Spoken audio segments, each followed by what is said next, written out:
To someone who's only bought and used 2x4s, 2x6s, and 4x4s, buying hardwood becomes a challenge.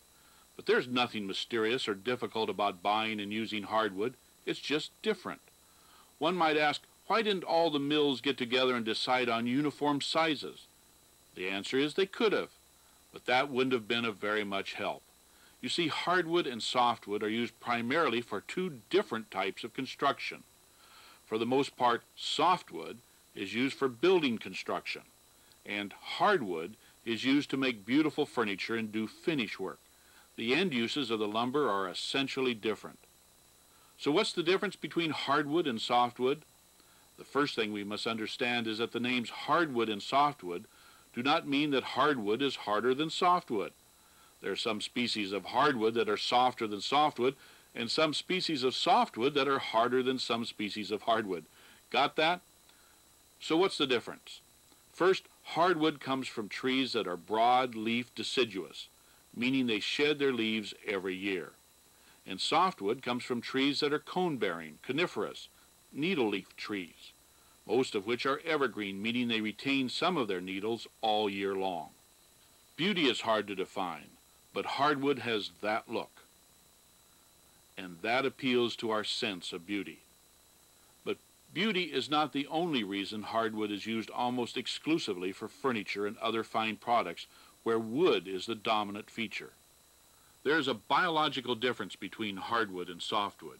Hardwood is more dense. The cellular structure of hardwoods is more complex than that of softwoods. The millions of tiny cells that make up the wood are packed more tightly together in hardwoods. The cell walls are thicker, which makes the wood denser, heavier, and generally stronger. Another difference is the presence of axial vessels. These aid in the conduction of water and soluble substance throughout the tree. These support cells add more strength. Hardwood makes up 60% of the world's forest.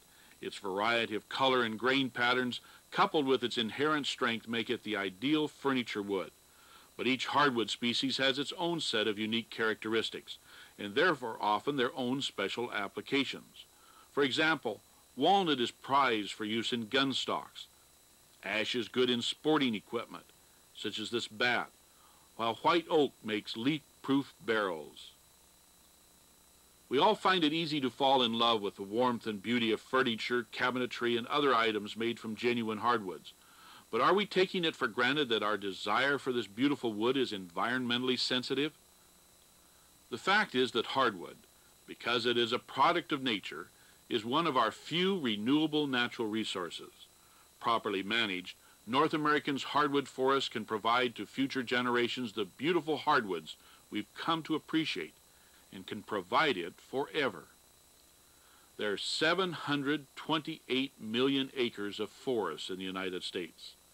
That's 1/3 of the land area, and that's 70% of the amount of land that was forested when Columbus landed 500 years ago. Of this, 476 million acres is true commercial forest, capable of growing a significant amount of timber and is not withdrawn from production by statute or regulation, as the national parks are. Trees in a commercial forest are really no different than any other agricultural crop. They just grow much larger and require a longer time before harvest, years instead of months. In the United States, more timber is growing now than at any time in this century. Hardwoods are in every sense our renewable natural resource.